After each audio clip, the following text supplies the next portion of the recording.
So everybody sent me, by everybody I mean like 3 or 4 people, all sent me this Instagram post from Andrew Huberman. And I'm not one to, whatever, shut up, stop explaining yourself. I don't need to explain myself. Where the heck did it go? Here we go. So Andrew Huberman, did you see that? What was that? It describes it. I think it's whatever. Andrew Huberman's a dude who's a doctor, and he has a lot of things online, but let's just read this together. There's a sharply divided stance out there that on RX meds for ADHD. The latest Huberman Lab podcast covered the biology and utility of Adderall, Vyvanse, etc. I should listen to it and really talk about that, and what is known about their short and long-term effects. Half of the comments are hoorays for these meds. The other half are scathing of them, both based on people's reported experiences. Now, this is something I want to point out. In my experience, when I was on the meds, I'd vouch for them. When I'm off them, I resent them. So I think that anyone who's on the meds is going to vouch for their meds because they're currently making that choice, and to otherwise would be speaking against themselves and their own choices. So of course, people always vouch for themselves, and likewise, I don't take them, so I vouch for not taking them. So that's kind of just people. Anyways, let's see. I know a few public health issues that spark this response. Thoughts on why? Okay, I have some thoughts on why, and that is because they're incredibly addictive or habit forming or dependent building, whatever you want to call it. The people who take them really like them, and a lot of people say that they save their life, and that I believe, but I also believe that if you fall off a ship and we throw your life preserver and we pull you back to the boat, you should get out of the life preserver and climb on the boat. Your life's been saved. Move on. But anyways, let's see what I want to read the comments, and I think I should watch this podcast and do it. Nice. My friend Mandy, she recommended Scattered Minds, which is the book that I always recommend when ADD comes up because it's a great book. And I've read a lot of books about ADD, stacks of books about ADD. I'm writing a book about ADD. It's available for pre-order now. Anyways, that's whatever. That's down there. But nonetheless, it's still, if you had ADD, I wouldn't recommend my book. My book's just, it's good, but Gabor Mate's Scattered Minds is, out of all the ADD books I've read, as someone who has ADD, I read that book and I was like, wow, he nailed it. Everyone else, I'm kind of like, I don't know, but Gabor Mate, he hit it off. I don't think medication agrees with everyone because of the root cause of ADHD, as many of us are trauma, traumatic stress, and nervous system dysregulation. ADHD is a coping strategy from the nervous system that adapts to manage overwhelm. The genetic components of ADHD may actually be sensitivity versus the genes, and the behaviors may be learned behaviors. I agree with this because, I have a theory too that, like, what if all these issues that we have, and this is total pet theory, totally unqualified to say anything, I am not allowed to talk, but I'm doing it anyways. But that the idea that stress, that it's a stress response, that we all have sort of a predisposition to our chosen stress response, and for someone who has ADD, they respond to stress by getting distracted. For someone who has chronic depression, they respond to stress by feeling sad. For someone who has chronic anxiety, they respond to stress by, overthinking and becoming anxious, and so on and so forth. And what I find is interesting, we never really address the critical issue, which is stress. No one says this is a cure for stress. They say this is a cure for ADD, this is a cure for anxiety, this is a cure for depression, this is a cure for whatever else, mental disorder, but no one actually says, how do we handle stress and inflammation? And they say, why don't we wait on these medications until you get a hold on your stress and inflammation, then see where you are, and then reassess whether or not you want to take these medications, because you're not at a base level if you're stressed or inflamed, and those two are like buddies. If you stress out, you inflame your body. If your body's inflamed, you stress out. So, like, at least in my experience, when I do things that are known to reduce stress and inflammation, I can focus a whole lot better. Let's keep going. So let's find, okay, and yeah. Also, the fact that kiddos are being treated with amphetamines instead of other interventions, somatic work, nervous system work, neurofeedback supplements, etc., is because it produces a faster result is freaky. Yeah, this is true, and in my case, as someone who did take them as a child, I felt like this prolonged the inevitable lesson of learning how to focus, handle myself, grow up, tackle these things, whereas the drugs, they just made it happen, which was great at the time, but I wasn't building skills, I wasn't building anything. But this is also a question too, is maybe it was, and I can't know without a control group, if the benefits of my mind, if some of my cognitive ability, I have the drugs to thank, I don't know. And it's kind of one of those, it's like, does Michael Jackson thank his dad for his success? I don't think so. Or does he? It's very complicated, because you don't know who you are without your experiences, so there's really no telling. And we can hold resentments, or we can give things the credit for doing it, but we don't know. So for I tend to resent my medication. However, would I be a dumber person? But would I be happier? Like, it's so, and I think that's the dangerous part of giving these medications, is that now I have this identity crisis, like, forever, that I don't know who I was or wouldn't be, but I've chosen to speak on it, because that's the only lemonade I can make out of this. Anyways, I'm not gonna look at replies to comments, because we don't have forever. But that's my friend. Let's see. This guy's also named Russell, and he's an MD, and he goes on Tucker Carlson. This was one of the most accurate and concise lectures on the topic of ADHD that I've ever listened to. Dr. Huberman just taught everyone in only 2 hours what it would have taken other professors an entire semester to communicate in such a digestible manner. He's inspired. As a physician, board certified in neurology, who specializes in treat ADHD, I would like to expound just a bit on some of these points. Oh, he's making me click through. Breaking my rule. Oh. What points, dude? Russell Barkley. We'll get to Russell Barkley another time. It's important, and I want to point out that if I seem contrarian or combative, it's an essential part of discourse that I'm allowing myself to fulfill in. I know if you like your medications and you like your things like that, you can disagree with me, but it's important, almost from a Socratic point of view, that in order for us to have the conversation about Adderall and not Adderall, someone has to take the counterpoint to the common point. The common point being, if you have ADD, take these medications. I need to exist in this dialogue for anyone who's at that crossroads in decisions to make that decision for this or that. You have to have a counterpoint in your considerations. So, you're welcome. ADHD is the tip of the iceberg, shining light on overdiagnosis and overprescribing in psychiatry. We need to evolve mental health from the disease state model towards a focus on enhancing self-awareness and finding balance in all aspects of life. Our mental health is affected by biological, our mental health is affected by biological, Our mental health is affected by biological, psychological, environmental, and spiritual factors. Nice. Our historical hyperfocus on meds overlooks all of these factors. Our chemical health is most often a downstream presentation of upstream causes.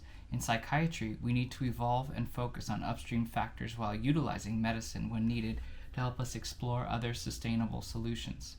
There are archaic prescribing patterns like daily use of controlled substances that need to be updated to less than daily use. Yeah, I think really if I had to, if I was like czar of Adderall, if they said you're in charge of what we do with Adderall, since you've talked about it so much, we're giving you the privilege in this hypothetical situation, I wouldn't say do away with it. I'd say only in the most extreme cases are you permitted to give this to children. Okay, whiskey and cigarettes might help kids with school too, but we're not giving it to them. So I just think we have to let the mind develop and grow before we introduce stimulants. And, I think I probably smoked weed too early at 15. I think really the brain should develop before it's like you don't put syrup on a pancake when it's in the pan, because it's going to get melded into the pancake, and the pancake's going to be part syrup forever. But when that pancake is done cooking, you can pour syrup on it and have a reasonable relationship between the syrup and the pancake.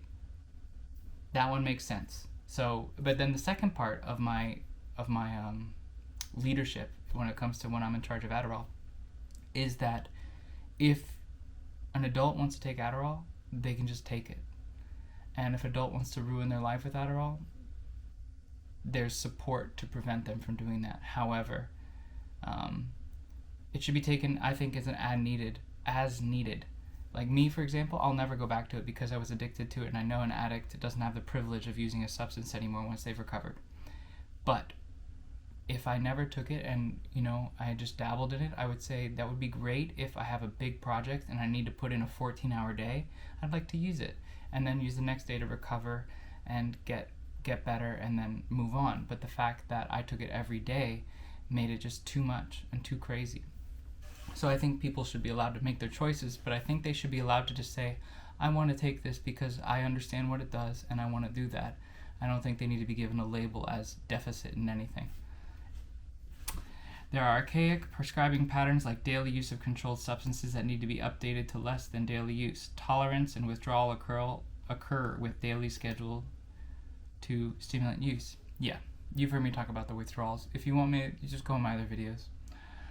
Our children are a vulnerable topic, and many of my patients hold resentments toward their teachers, parents, and doctors for leading them to high-dose daily stimulants since a young age.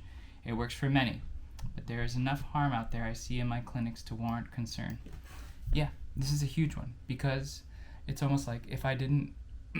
I've worked through those resentments, but when I first quit the medication, I really held on to them, and it was hard for me to trust medical staff in general, because I knew that maybe they're wrong, maybe I don't like what they're going to do.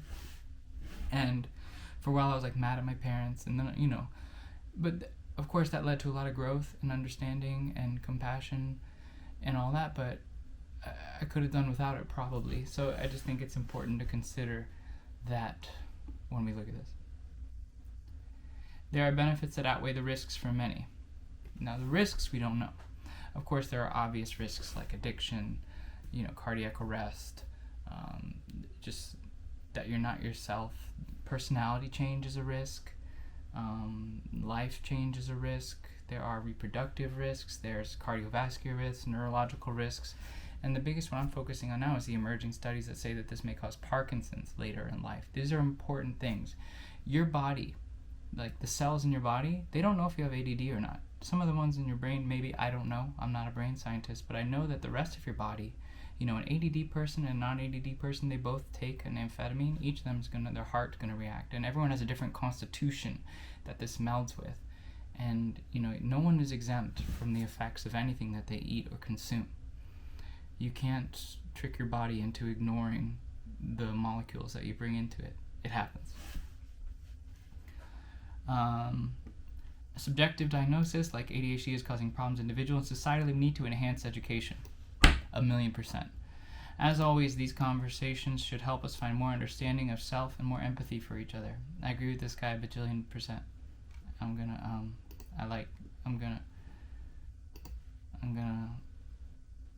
gonna like it. I should go to all these people when it's time for my book and see if they want to read it. Eric Flatmo said, I think the decisiveness is because of stimulant medication's risk of abuse. Okay, I'm already getting vibes. I think this guy's on him. I was diagnosed ADHD as an adult and given a prescription for dextroamphetamine. This worked well for me for many years until I eventually took it too far and abused it. Yeah, me too. Turns out I am prone to addiction. When I moved to Italy, they don't recognize the diagnosis of ADHD, which is initially made in an adult patient. I was put on strattera. That was uneventful. Yeah, because it's a methylphenidate. It's not fun. That was uneventful. I now live a life of complete sobriety, and I'm managing my ADHD with exercise, diet, self-awareness, and mindfulness. Hell yeah. I am much better off unmedicated, and I think my relationship to ADD meds is much colored by the risk for abuse. I would view it much differently if I wasn't at risk of addiction.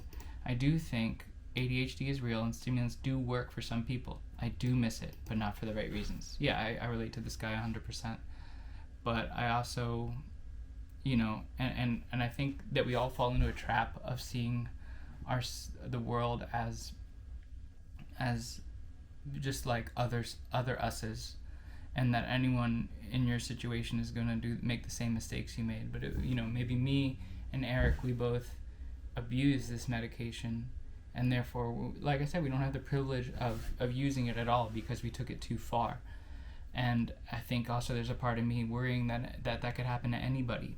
But there probably is people who get on the ride and get off it safely without getting damaged. So it's I think that it gets so serious that people think that what applies to them applies to everybody, and it doesn't. But I still want to still present myself as an important counterpoint and not shame people who take them. I think the only ones who get an opinion on this are those who have ADD, caretake someone with ADD, they're doctors and researchers. Everyone else's opinions only muddies the water. Okay, so I'm allowed to have an opinion. Cool. If you are indicated for these medications and have EF issues, I don't know what that means.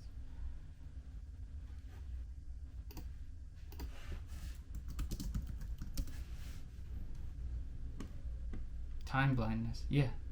Inability to plan, keep in mind future events. Oh, executive function, yeah, wait, sure. It's not about focus and good grades. Okay. And the amount of misinformation out there puts lives at risk. Okay, I have a little bit of beef with saying puts lives at risks.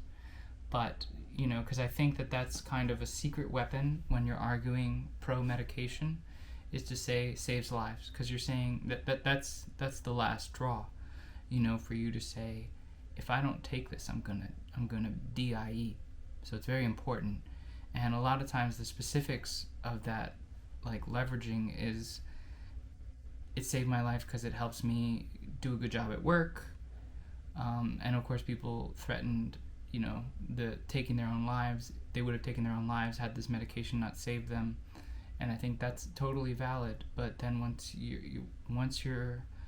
the lifeboat pulls you back to shore, get off. But anyways,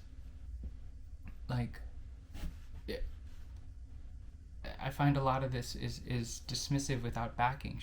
They just say a lot of misinformation puts lives at risk, and that's a really easy thing to say. And of course I'm defensive because she probably views what I say as, or she or he, I'm sorry, views what I see as misinformation. Is Andy, spelled with an I, is typically female. So, let's read some of the replies. Nope. Oh no, you see, I'm not getting into this. I'm not going there. I'm not going into the discussions. Joshua the Stoic. Alright, Marcus Aurelius, what have you said? I've taken Adderall, prescribed for ADHD, on an as-needed basis for several years now. I don't take it often. I have the same bottle I purchased over a year ago, 3-month supply.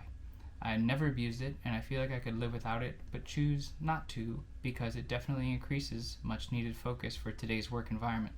This takes me back to something that I used to always say when I would swallow an Adderall. Is this an unnatural substance for an unnatural world? It's not my fault that this world is so difficult. I have to cope with it somehow. I have to do something. I wasn't built for this world, right? The weird thing is I've heard doctors say you absolutely must take it every day if you're going to get a prescription, but I've found that as-needed approach to be healthy for me. As needed is based on my own feelings. I used to do this too, but I felt like having it every day, and usually 5 milligrams in the morning. I've noticed that if I take it several days in a row and stop taking it, I get depressed. Yeah, imagine taking it several years in a row and then you stop taking it. You get depressed. 1 day never makes me feel depressed as long as there is 24 hours in between. With this approach, I'd say the benefits have outweighed any potential consequences. Now, sorry. Now you say the benefits outweigh any potential consequence. I agree. You're probably, the way that Joshua the Stoic is doing it is probably the best way there is to take amphetamines if you want to take amphetamines. But potential consequences, they're unforeseen potential. And I think the benefits you're having if you took it to the greatest length of either a cardiac or neurological issue in older age, if you were suffering something that was debilitating in that regard for several years where you were really having a hard time living, I think you would take that back. But the consequences are really kind of hard to see, and we can't see into the future. And me, At my age, I'm the first generation of like real kids who were taking amphetamines, so it's on us as we grow up to demonstrate what those consequences are. So Joshua the Stoic is along for the ride with the rest of us, and with that we just have to see. So we'll find out what those potential consequences are, but I think if those potential consequences are dire, then you would change your tune. But we don't know. They might not be that bad. You might live on. I mean, I've done a lot of drugs, so that's just a scare tactic. But that's where I'm at. That's how scared of them I am. Joshua's not scared. But to me, I imagine that if I take them again, I'm getting Parkinson's. I'm gonna have a heart attack. So I've worked so hard to get away from Adderall that I have to see it as pain, death, and suffering. But that's me. Okay, I'm going to do 3 more. Myth of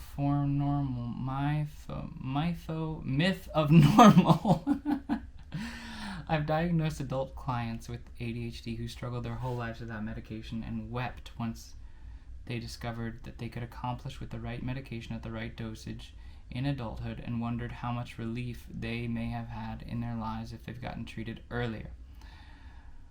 I also see how the shortage of these medications is negatively impacting some of my clientele. We are working the best way we can on behavioral modifications, and I'm counseling them on how to utilize other resources to alleviate symptoms.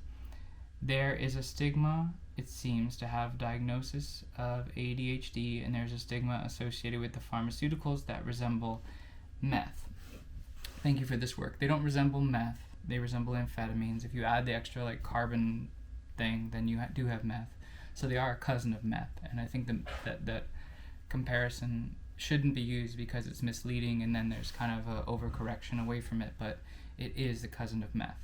But most of these patients taking ADHD, they're microdosing it. They're not really they're not popping off, unless people like me. I did take it a little too much probably, but I was still mostly staying within the range of my recommended dose with occasional bumps.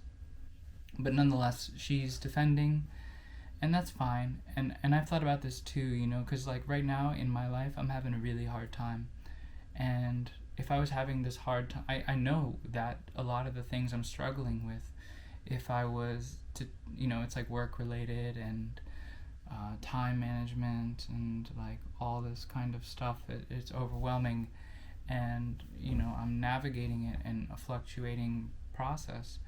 But I think if I was still taking the medication, maybe I would just knock things out, but I know that comes at a cost, and so I'm sure that a lot of her patients who haven't completed developing strategies for life, which is what I'm trying to do perpetually, they are brought to tears with happiness when they feel like they have a handle on everything. But the problem with that, at least in my case, because I got that handle when I was 16 years old, and I was like, wow, and I really felt attuned, and I could skateboard really well and do all kinds of things really well. But then as time went on, that confidence sort of bled into delusion, and I realized that it was all in my head, and that even I was getting things done, but it wasn't a sustainable way to do it. And that can happen. It doesn't happen to everybody, but it happened to me. Some of the people who watch my stuff agree. Alright, 2 more. J.R. Han. The vast majority of these comments are myopic at best. Okay, I'm gonna play ignorant, and what I say myopic, and it's a whole view. Does it mean it's looking at everything or looking at one thing? Let's nearsighted. Okay, so myopic means you're looking at just what's in front of you, which is but when we're talking about personal choices, you have to look at what's in front of you. And myopic at best and hateful, will for ignorance at worst. Hey, you, person with ADHD whose experience didn't work well with meds, and you've been able to control it with exercise, diet, and meditation, etc. Good for you. I'm glad you found what works, but your story is not the story. Hey, rando on the internet. Okay, well, let me address this first, this part here, because I am that guy. I am the person with ADHD whose experience did not work well with meds. But wait a second, it did work well with meds. Meds worked well with me, and I didn't choose to stop them. I, as a matter of circumstance, had to stop taking them. And I tried, and I tried, and I tried to get back on them. But then, at a certain point, things happened. I made choices, and I decided to commit myself to getting better. And while the medication would, make me a better worker, a better at commerce, better at productivity and things like that, I found tremendous emotional availability in stopping taking the medications, and a certain sense of personal development on a linear scale by not taking the medications, because what I'm working towards is consistent, long-lasting, and the way I see it, sustainable. And the medications aren't sustainable unless taken for your entire life, and that's, I think, not completely sustainable. I think it's important that me, being a person who deals with exercise, diet, and meditation, as you kind of just laid that foundation, is that I used to take the meds, and if you had talked to me while I was taking the meds, I'd probably take that same oppositional tone with you that you're presenting. J.R. Han. Hey, rando on the internet who doesn't even have children, especially not the ones with ADD, maybe shut the freak up claiming parents are lazy and just give kids screens and won't cook. And if everyone would listen to you, the world would be better. You shouldn't give kids screens. Maybe that's an unpopular opinion, but I don't think it's good for kids. And I think that you're priming their attention for rapid fire stimulation, and that if your attention is primed by something like a phone or Instagram or YouTube constantly as a child, then the impression that's left on your ability to focus expects those rapid fire stimulations, and then when you go to something like a book, it doesn't stimulate you enough because you're expecting more excitement. So I mean, you seem angry, but I mean, it's not a good idea to give kids screens. And yeah, sure, maybe it teaches them how to read faster and won't cook. That's random. And if everyone would listen to you, the world would be better. I don't know who these people are, but maybe. My 8-year-old ADHD son is brilliant. Yeah, a lot of, and was diagnosed twice exceptional because he is so smart, but socio-emotionally lagging because of ADHD. Okay. When he started school, it was obvious how different he was, and he was feeling self-hatred, anxiety, and hopelessness, and not being able to do simple things he should be able to do, like control impulses, not lose his temper, handle difficulty, etc. Okay. He's always had an amazing healthy diet, takes supplements like multivitamin, fish oil, and probiotic, and exercises more than most any kid, sports plus running outside with friends. We've been very limiting with screens and didn't even let him watch TV until he was 2. We see a family counselor, and you know what magically made the fucking difference? Meds. He's still himself, but he can think more clearly, speak more clearly, and smile more easily. So unless you are a medical or mental health professional and or personally overseeing the development of an ADHD child, you should come with more questions than answers and more humility than judgment. If you can't do that, would you kindly bow out of the conversation? Please and thank you. Signed, a mom of a special needs child, finally seeing my boy thrive with stimulant meds. Okay.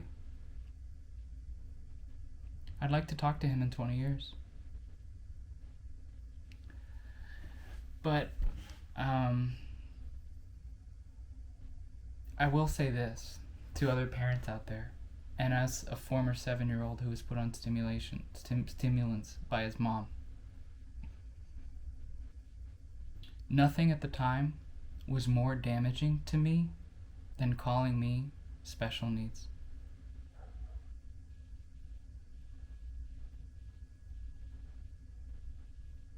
A 7-year-old can't tell you everything they're feeling, but they feel it. But they don't know how to tell you about it. So that was what's really dangerous. And what I see here is a parent who is really defensive and might actually have some shame inside for medicating, and is herself building up a lot of logical temples to protect her choice, which is totally fair. But while the meds are a temporary fix, I mean, right now the meds are helping him, but is he learning these skills, or is he just presenting them as a reaction to the medication? That's the thing I'm trying to get at. Yes, it's like right now it's working, but when you take the meds away, is he worse off or better off? For me, I when I got off the meds when I was 23, it was like I was 7 again, and I was picking up the pieces and learning how to tie my own shoes. So this is a really interesting conversation, and I would just, I applaud how much this mom cares about her boy, but I would just, maybe a little too confident. You never know. So it's like, even if I was medicating my child, I would probably be like, this might screw him up. You gotta take that in, that this might screw things up, but I'm choosing to do it, rather than being like, I'm making the choice that will work no matter what. Might not. That's the thing with this particular medication. It's such a crapshoot because it's been a weight loss drug. It was the first antidepressant. It's been given to pilots. Like, it's just kind of a weird wild card. It's like it's like if medications were a deck of cards. Advil would be like a jack of hearts. Another example would be like Ace of Spades would be Neosporin, whatever. That's a bad example, but like if they were all these cards, I feel like the Joker would be amphetamine, because it can be put into so many places. It was an asthma medicine, so it's been all over, and it actually helps with each of the conditions it's been put in. It has so many effects that whichever one you're choosing to centralize on, the others fall into side effects. It was a weight loss drug for a while, and it's like, wow, I'm losing weight, but I'm also really cognitively zoned in. So it has that effect. The reason I'm saying all this is that it's kind of a roll of the dice. It's someone very wise said to me that there is no there is no good and there is no bad. There is sharp and there is dull. There is hot and there is cold, and it's how that interacts with your particular constitution. So of course nothing applies to everybody, but maybe if for you hot always is burning, and maybe for some people hot is comforting, and for vice versa. For you, sharp is always cutting, but for some it's soothing. The point is that it's like we don't really know, but it's just an available thing. We pulled it out of Pandora's box, and it's here to stay. And my personal opinion, I already said it, wait for the kids. That kids go through phases and they grow out of them. I used to work with kids, I taught kids, I ran an after-school program, and I remember when I first, I did 3 years as an after-school teacher. When I first got there was this kid, and I was thinking that this kid needs to be put on a list. He's got sadistic, weird thoughts, and he says things that make me uncomfortable. He treats other kids with sociopathic energy. I'm scared for this kid. 2 years later, just mellowed out, just leveled out. The other kids, he was pushing for a boundary, the other kids gave it to him, and he accepted that. So it's like, you gotta let some things play out, in my opinion. This is all my opinion. Alright, I'm gonna do one more. This is very interesting, and I don't know if anyone's gonna watch it, but one more. Is it a long one? Okay, let's see. For me, the issue with ADHD meds, I got another one. Alright, we're reading these two, and then we're done. I'm not gonna show that. Yeah. For me, the issue with ADHD meds is I get a crazy thought sometimes that if I force myself to work hard enough, I won't need meds or help. I feel guilty for how much better I can manage my life, work, relationships, and being on meds. I'm an adult with prescribed medicine I take regularly. Even after 10 years, I get the sense that some see ADHD as a fake excuse and meds as a way to cheat at life. Yeah, I had this crisis too because I was better at a lot of things on the meds. I was more technically proficient at playing guitar, yet I wouldn't write any songs. I was better at skateboarding, period. End of story. I was always a better skateboarder on Adderall. If I go back in my head and I recount the 10 best sessions I ever had at skating, all of them were on Adderall. So there was like an identity crisis too, because I was like, what am I actually capable of? You know, because sometimes I feel like these meds make me a personal Huberman, like the best version of myself there ever was. But then if I only access that version of the self on the meds, what am I actually capable of? And it kind of would lead down, for me particularly, because I'm prone to this, an existential crisis. One more. ADHD meds are for a disorder. Take meds to fit the order.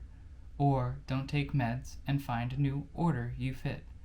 Maybe some of us were not meant to sit still for hours in a chair or staring at a screen. Yeah. When I finally quit the medication, and of course I'm bouncing this all on myself because I'm not a doctor, I'm just a person. So of course I'm going to be myopic. When I quit the meds, I just started doing carpentry, and yeah, I could do that all day. Alright, this has been fun. Maybe I'll do another reaction video someday. There's a lot of ADHD stuff out there, and I always react to it when I see it. I just don't broadcast it. I have a lot of videos coming, and like I said, also my book, Hocus Focus, Coming of Age with ADD and Its Medicines. I've been working on it for a very long time.